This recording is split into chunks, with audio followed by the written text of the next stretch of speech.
Iran लंबे अरसे से तैयारी कर रहा था ये मान के कि उसे पश्चिमी शक्तियों के साथ में और उनके गठजोड़ उनके पार्टनर्स के साथ में एक लड़ाई लड़नी पड़ेगी।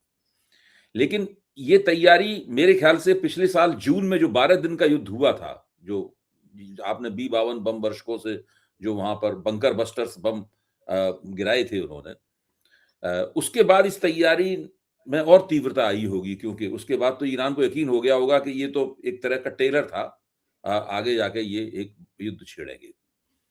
लेकिन एक बात नहीं समझ में आती है, जी। इज़राइल के पास मोसैड है, जिसका जिसकी घुसपैठ ईरान में भी है।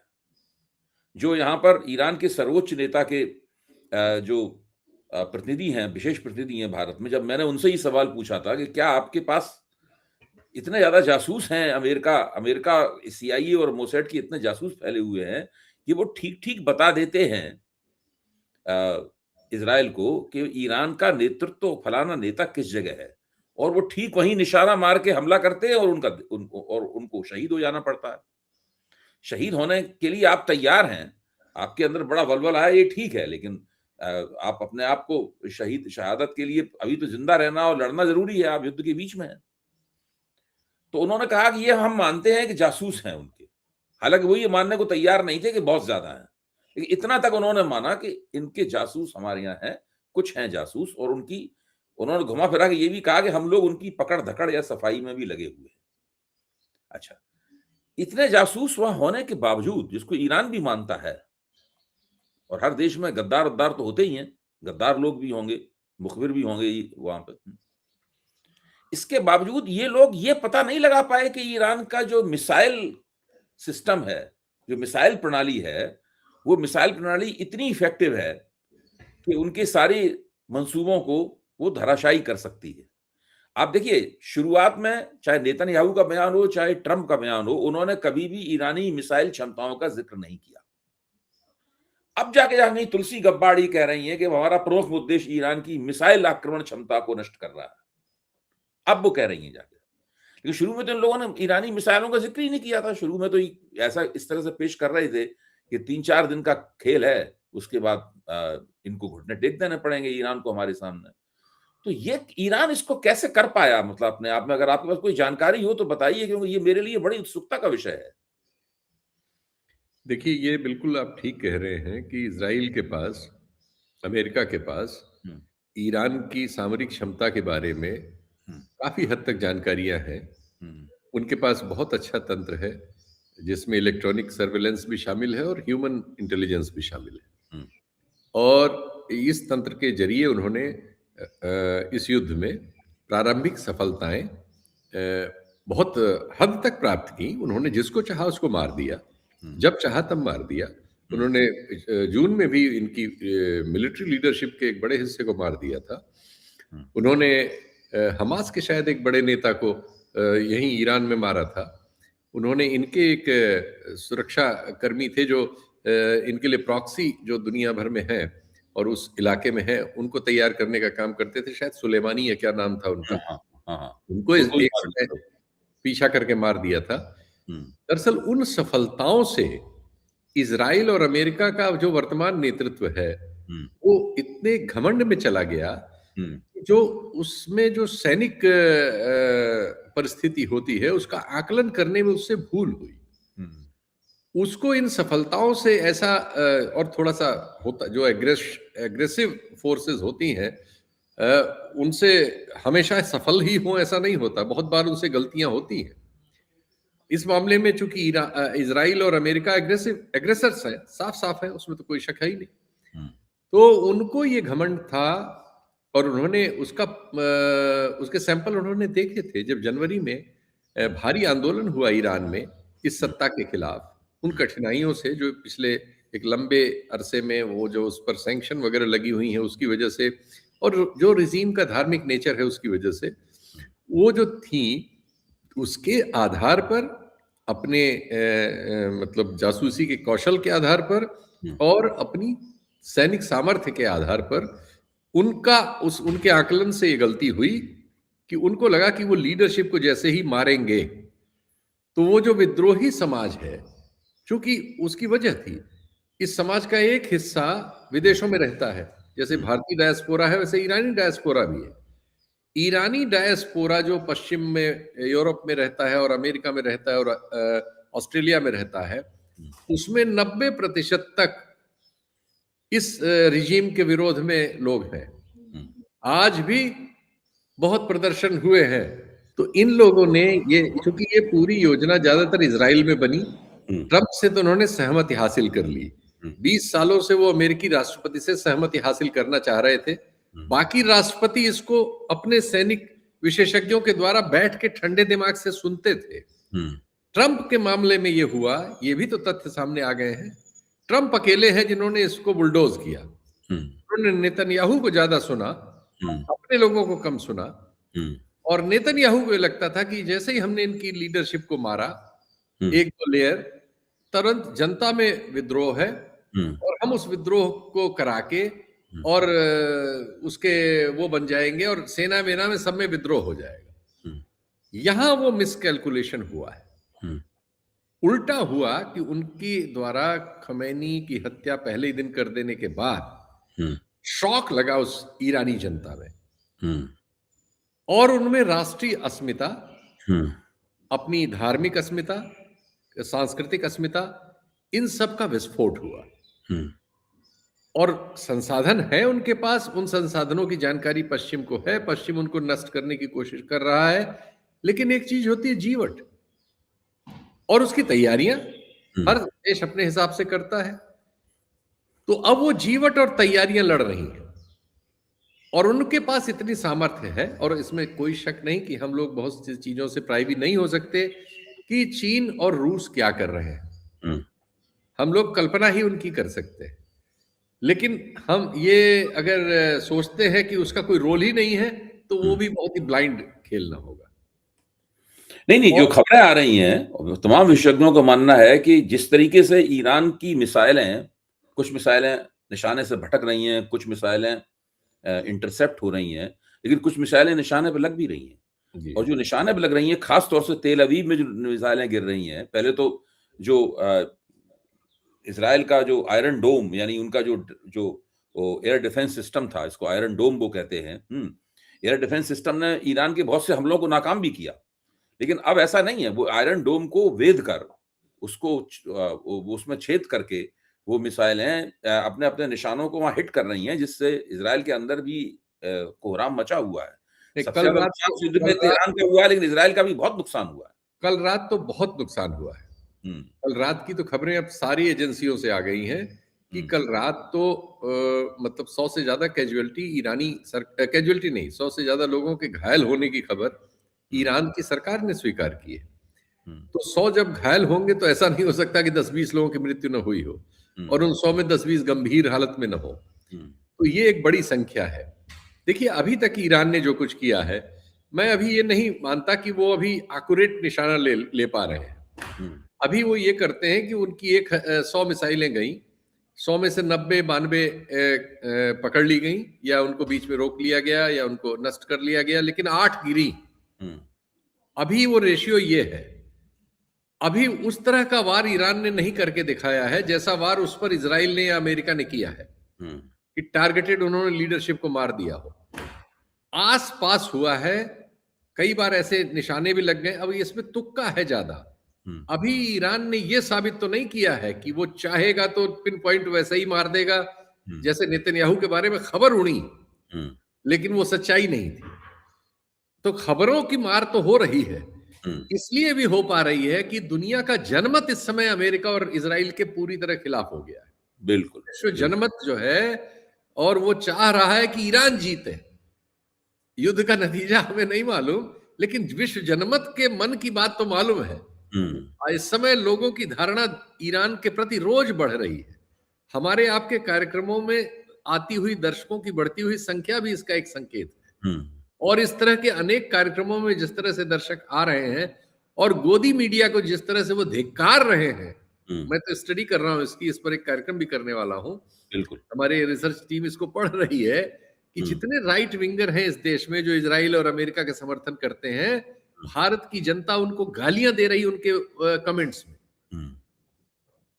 तो भारत में भी अब ये जो डिस्पेंसेशन है, उसकी जो विचार है, उसका जो विचार है इस युद्ध के पक्ष में, उसके पक्ष में ज्यादा लोग नहीं बचे और उससे बहुत ज्यादा लोग ईरान के लिए फेवरेबल सोचने समझने और बोलने लगे। ऐसा ही सारी दुनिया में हो रहा है, अमेरिका समेत। उसकी वजह से ईरान को हम जितना वो कर पा रहा है उससे ज्यादा देख रहे हैं। एक एक मतलब उसको एक नैतिक समर्थन मिल रहा है इस समय। बिल्कुल। तो अगर और घटनाएं भी हो रही हैं, जैसे भले ही उसने F-35 मार न गिराया हो, लेकिन छू तो लिया है। जैसे उसने इनके सारे उन अड्डों पर जो इन्होंने बगल में बना रखे हैं, सारे उन देशों में जो एक्चुअली सुन्नी देश है लेकिन मोनार्की के हैं, उनमें उन सब अड्डों पर, दूतावासों पर ईरान की मिसाइल पहुंच तो गई है। भले ही उसने पूरी तरह तहस नहस न किया हो, लेकिन खतरा तो बता दिया कि हम तुम पर गिर के जला सकते हैं तुमको, और बहुत सी चीजों को उसने नष्ट भी किया है। ये सब चीजें मिलजुल के एक वातावरण तैयार कर रही हैं। कोई शक नहीं शीतल जी कि ईरान न केवल इस युद्ध को लंबा खींचने में कामयाब हुआ है, टिका हुआ है, बल्कि वो लोगों के दिल भी जीत रहा है। एक्चुअली और इसमें एक सेकंड, इसमें टैक्टिकली ईरान ही है जो इस युद्ध को लंबा खींचना चाहता है। बिल्कुल बिल्कुल, क्योंकि लंबा खींचने में सफलता की गुंजाइश उसके लिए ज्यादा है और इनके लिए असफलता की गुंजाइश ज्यादा है। बिल्कुल। एक मंसूबा जो इजराइल और अमेरिका का था, इस हम पहले हफ्ते में ही ईरान को बिल्कुल सपाट कर देंगे अपने बमों की मार से, वो नाकाम हो चुका है, इसमें किसी को कोई शक नहीं है। और यहाँ तक के लोग, अगर आप इस सरकार के, भारत की मौजूदा सरकार के कुछ लोगों को के वरिष्ठ लोगों से, अंदर के लोगों से बात करें, तो वो लोग दबी जुबान से कहते हैं कि ईरान तो शेर निकला। तो उसके बाद चुप हो जाते हैं, सोच के कहीं उनकी बात रिकॉर्ड तो नहीं हो रही है, कहीं कोई सुन तो नहीं रहा है उस बात को। उसके बाद थोड़ा बगलें झांकते हैं, मुस्कुराते हैं, थोड़ा झैप की मुस्कुराहट है। अच्छा, मैं एक संकेत दूं आपको कि कल एक कार्यक्रम में, एक टेलीविजन चैनल पे, जनरली ऐसा होता है कि एक दो लोग तो इधर उधर होते ही हैं, कल उसमें 3 सेना के अधिकारी थे और एक विदेश सेवा के, 4 के 4 जो है अमेरिका और इजराइल की आलोचना में थे। उनमें से 2 तो घोषित दक्षिणपंथी लोग हैं। हाँ। लेकिन 4 के 4, मैं तो चकित था, पहली बार मैं किसी ऐसे कार्यक्रम में था। इसके पीछे मुझे एक कारण लग रहा है। एक तो जो लोग फौज के लोग, जैसे कि जनरल जीडी बख्शी उनमें से एक हैं, और भी हो सकते हैं, वो उनका बहुत प्रमुख नाम है, क्योंकि वो बड़ी बुलंद आवाज में बोलते हैं और बहुत उनका जो स्वर होता है वो बिल्कुल फाइनल टोन में, जैसे कि वो अंतिम सत्य कह रहे हो, इस तरीके से वो अपनी बात कहते हैं और बहुत लोकप्रिय भी हैं। उनका एक दर्शक वर्ग है, इसमें कोई शक नहीं। मैंने उनके साथ एक वीडियो बनाया था, उसको करीब 7 लाख लोगों ने उस वीडियो को देखा होता। जी, जी। तो मैं, इस तरह के लोगों को ये बात बहुत बुरी लगी है कि भारत ट्रंप का चीयर लीडर हो गया है।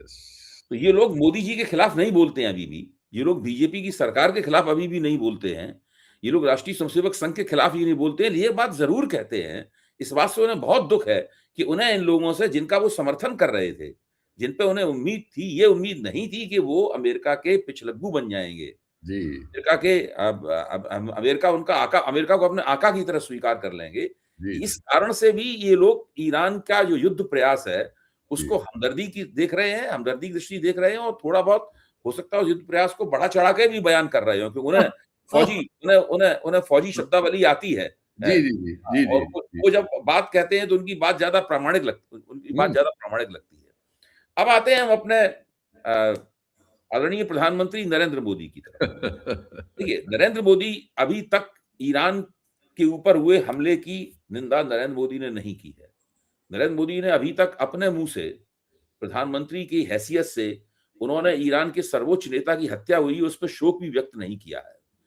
और उल्टे नरेंद्र मोदी के नेतृत्व में भारत सरकार ने, ईरान ने जो अपने ऊपर हमले का जवाब दिया है, उसकी निंदा की है इन लोगों ने। यस, ऑफिशियली, आधिकारिक रूप से। इसके बावजूद आखिरकार वो किस मुंह से कभी ईरान के राष्ट्रपति से बात करते हैं, कभी प्रधानमंत्री से बात करते हैं, इसके पीछे क्या है? एक तरफ तो आप खुलकर, या तो संयुक्त राष्ट्र में भी, ये तो सिंपल है अभय जी। जी।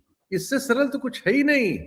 $58 में प्रति बैरल आप खरीद रहे थे, 62 में खरीद रहे थे, 68 में खरीद रहे थे, 70 में खरीद रहे थे, पूरे 12 साल आपको इसका लाभ मिला जो मनमोहन सिंह को नसीब नहीं हुआ था। उन बेचारों को 138, उनका तो 100 से नीचे नहीं आया कभी। और इसके बावजूद वो इस देश के लोगों को पेट्रोल तो 50-55 में और डीजल जो है 60-65 में, सॉरी डीजल 50-55 में और पेट्रोल 67-70 में दे रहे थे। इन्होंने तो इस लाभ को पूरी तरह गंवा दिया। आज हमको न सिर्फ 88% से ज्यादा तो हम क्रूड हमें चाहिए, वो हमें अब उसकी जगह $150 का बास्केट मिल रहा है। और हम मतलब अजीब हाल में है, क्योंकि एकाएक उतना रूस से भी नहीं आ सकता, वो एकाएक कहीं से भी नहीं आ सकता। अमेरिका से तो 70 दिन लगते हैं और हमने पूरा गल्फ खो दिया है। और हमारे पास अब खाद के लिए, मैंने बताया क्रिमको वगैरह सब चिल्लाना शुरू हो गए हैं। खाद बनाने के लिए आधा प्रोडक्शन है इस समय, एलएनजी है नहीं। शहर के शहर, हम तो गरीबों की बात नहीं करते, हमारा मीडिया पूरा ना, सूरत से पैदल चल पड़े हैं लोग, बिल्कुल मोरबी से चल पड़े हैं, तमिलनाडु से चल पड़े हैं, ट्रेन में सब बिहार यूपी भरना शुरू हो गया, जगह नहीं मिल रही है। हमारे मजदूर इलाके जो है बेतरा परेशानी में है, विद्यार्थी बहुत कठिनाई में है जो इम्तिहान दे रहे हैं, गैस नहीं है। जो गैस कच्चे में खरीदते थे 100 रुपए की किलो थी, 300-400 रुपए किलो मिल रही है उनको। वो छोटे स्टोव जलाते हैं 2 किलो 3 किलो वाले जी। ये जो हमारा एक साधारण क्लास है जो बहुत बड़ा है, 88% हमारी आबादी उसमें से है जो 10,000 से 25,000 के बीच जीवन गुजार रही है, या उससे भी कम वाले हैं हमारे यहाँ। उनके लिए तो ये 200-300 रुपए बढ़ जाना, उनकी तो एकदम से कठिनाई में आ जाते हैं वो। तो इतनी बड़ी समाज में जो ये बेचैनी पैदा हो रही है, ये हमें आपको या हमारे टीवी चैनलों को भले न समझ में आए, राजनीति जो करते हैं उनको समझ में आती है। वो बेचैनी उनको खींच के ईरान के दरवाजे पे ले गई है कि उन्होंने विदेश मंत्री को लगा दिया कि रोज फोन करो भाई, किसी तरह मैनेज करो, किसी तरह 2 एलपीजी के जहाज हमको रोज चाहिए, 90,000 टन हमको रोज चाहिए एलपीजी, और हमको रोज एक एलएनजी का जहाज चाहिए 50,000 उसका। तो वो हमारे पास है नहीं, दुनिया में नहीं है, एकाएक मिल नहीं सकता, अमेरिका रातों रात भेज नहीं सकता। तो इस कठिनाई से तो ये तो इनका तो 5 राज्यों में चुनाव है, 1 लाख करोड़ बजट में व्यवस्था करके किसी तरह चुनाव लड़ा जा रहा है। ये महीना निकाल लिया जाए, किसी तरह चुनाव हो जाए। चुनाव अनाउंस था, सब कुछ चीजें तो जिस डेट में जो होनी है वो हो रही हैं, उसे बढ़ाए ना, रोज सब जगह राष्ट्रपति शासन थोड़ी लगा लेंगे। नहीं तो ये परेशानी उनको ले गई है। फिर उसी ईरान पर जिसको 19 में धकेल के चले आए थे, जो बेचारा फ्री में बिना ट्रांसपोर्ट का लिए, बिना बीमा का पैसा लिए आपको आपके घर पे तेल, कच्चा तेल सप्लाई कर रहा था, दोस्ती निभा रहा था, आपको रुपए में तेल दे रहा था, आपके बैंक में रुपया रख रहा था और आपको रिबेट भी दे रहा था, वो छोड़ के आप अमेरिका की गोदी में भागे। तो मैं तो ये कल्पना करता हूं शीतल जी कि जब नरेंद्र मोदी या उनके विदेश मंत्री, खासतौर नरेंद्र मोदी जब बात करते होंगे 1 to 1 ईरान के राष्ट्रपति से, वहां के प्रधानमंत्री से, तो वो लोग कहते नहीं होंगे इनसे कि भाई आप जरा अपने अपने अपने रवैये के ऊपर भी तो सोचिए, आप हमसे इतनी इतनी रियायतें चाहते हैं, आप चाहते हैं कि हम आपके लिए होर्मुज के दरवाजे खोल दें, आपके जहाजों को एस्कॉर्ट करते हुए सुरक्षा पूर्वक अपनी जो सुरंगें हमने बिछाई हैं उन सुरंगों से निकालते हुए होर्मुज से बाहर निकाल दें हैं, और आप चाहते हैं कि आपके जो 28 जहाज फंसे हुए हैं, अभी तक शायद 2 या 3 ही वहां से निकले हैं, और लेकिन आपका रवैया ये है, आप हमसे इस तरह की अपेक्षाएं करते हैं। कुछ तो वो लोग कहते होंगे जरूर, ऐसी बात नहीं, ठीक है, शिष्ट भाषा में कहते होंगे, लपेट के कहते होंगे, लेकिन ये तो असंभव है कि कुछ ना कहते हो। उनकी क्या बात कर रहे हैं, हमारे यहाँ सब लोग सब कुछ कहना शुरू होंगे। वो तो न कहेंगे, इसकी कोई वजह ही नहीं है। हमारे यहाँ अब लोग कहने लगे हैं, कौन नहीं कह रहा है। अब हमारे यहाँ जो स्वर हैं, जो इसके पहले दबे हुए थे, अब सब कह रहे हैं, सब लोग लिख रहे हैं कि हम ऐसे देश हैं जिसके रिश्ते दुनिया से हैं, लेकिन एक भी रिश्ता किसी लेवरेज के लिए हमारे पास उपलब्ध नहीं है। जब हमारी लड़ाई हुई तो हमारे साथ कोई नहीं था, हमने सबको गंवा दिया है। कल तो जनरल बख्शी साहब ने भी श्रीमती गांधी की तारीफ कर दी भाई, 71 में उन्हीं के नेतृत्व में लड़े थे, उसी प्लैंक पे की है जो प्लैंक मोदी जी को खारिज करता है कि अमेरिका तब भी था और दुनिया तब भी थी, 7वां बेड़ा भी था, लेकिन वो इंदिरा गांधी का जमाना था। अब लोगों को, जो पुराने लोग हैं, उनके पास ये अतीत अपने तर्क और तथ्य के साथ सामने आ रहा है कि एक आर्टिफिशियल व्यक्तित्व जिसे प्रचार माध्यमों के जरिए गढ़ा गया हो और एक रियल व्यक्तित्व जिसे गढ़ने की जरूरत न हो, दोनों में बहुत फर्क होता है। बिल्कुल, बिल्कुल आपने ठीक कहा। और एक तरह से ईरान ने राशन लगा दिया है। उनको राशन कार्ड दे दिया है भारत को कि अब आप देखिए, अभी आप अभी तक के इस कोटा इतना था कि 2 या 3 जहाज आपके निकल सकते थे। अब देखिए आगे ईरान इजाज़त देता है कि नहीं देता है। और ये जो कमी हो रही है, ऊर्जा की कमी भारत में बहुत बड़े पैमाने पर हो रही है, उसकी वजह से पूरी अर्थव्यवस्था प्रभावित हो रही है। अब हमें देखना होगा कि ये सरकार इस समस्या से कैसे निपटती है। क्योंकि युद्ध को खत्म करना या युद्ध को खात्मे की तरफ ले जाना, उसके लिए तो मोदी जी की तरफ से कोई प्रयास हो नहीं रहा है। कोई ऐसा वक्तव्य इन्होंने नहीं दिया है जिससे लगे कि इनके अंदर कोई इच्छा है कि ये कोई जो पंच फैसला करने वाली एक हस्ती बनती है धीरे-धीरे, उस तरह की हस्ती में आ पाएँ। उसके लिए इन्हें अमेरिका अमेरिका परस्ती छोड़नी होगी। एक निष्पक्ष रवैया अख्तियार करना होगा, तभी कर पाएँगे ये। वो कैसे कर सकते हैं? मैंने कहा ना कि जो गुट निरपेक्षता को आप गुटबाजी से आवाज़ ही बदल दिया। नहीं, उसको मतलब उसका गुटबाजी से आप उसको नहीं चला सकते, जो चीज गुट निरपेक्षता से चलती थी। उस भारत का जो लेवरेज था, उसका गुट निरपेक्ष होना था। गुटबाजी जिसको उसका लेवरेज नहीं हो सकती। जिसको तिरस्कार से देखते हैं, व्यंग करते हैं उसके ऊपर और उसको पूरी तरीके से अतीत की वस्तु बना दिया है, नष्ट कर दिया है और पूरी तरह से अमेरिकी गोद में जाके बैठ गए हैं। बहुत-बहुत धन्यवाद शीतल जी। हम लोगों ने अभी की परिस्थिति पे काफ़ी चर्चा की जी, और तेज़ी के साथ परिस्थितियाँ बदल रही हैं। हम लोग जानते हैं कि ट्रम्प जो कहते हैं, उसका उल्टा भी कर देते हैं। वो एक तरफ कह रहे हैं कि हम वाइंडिंग डाउन करना चाहते हैं वॉर को और दूसरी तरफ हो सकता है कि कल तक हमें पता चले कि उन्होंने और भी ज़्यादा घातक हमले शुरू कर नहीं, कर नहीं, उनके लक्ष्य नज़र आ रहे हैं। वो एक जो द्वीप है ईरान का, उस हुँ। पर वो कोई कब्ज़ा करने की कोशिश कर सकते हैं। अब उसमें क्या होगा वो हम लोग उस समय देखेंगे और वो इनके इंफ्रास्ट्रक्चर वग़ैरह पर हमला करके और ये हो सकता है कि इज़राइल की ये तैयारी हो कि वो जो उसका एटॉमिक इनका जो सेंटर है उसका नाम मैं नांदेज़ या क्या जगह है वो, वहाँ नाम पर ईरान का वो सॉरी इज़राइल का कोई इस तरह का जत्था उतरे हवाई उससे और वो उस पे कब्जा की कोशिश करे। इस तरह की चीजें हम लोग आने वाले दिनों में देख सकते हैं। अभी ये लड़ाई खत्म नहीं हो रही है। दरअसल इस लड़ाई का एक और गर्म दौर आने की मुझे संभावना नजर आ रही है। इसमें कमांडो ऑपरेशन भी हम लोग देख सकते हैं। वही कमांडो ऑपरेशन सी। जो मोसैड के कमांडोज और अमेरिका के मेरीन जी, कमांडो है, उनका जी, ऑपरेशन भी जी, जी, दिखाई जी, पड़ सकता जी। है। धन्यवाद शीतल जी। बहुत उम्दा से दिलचस्प चर्चा हुई।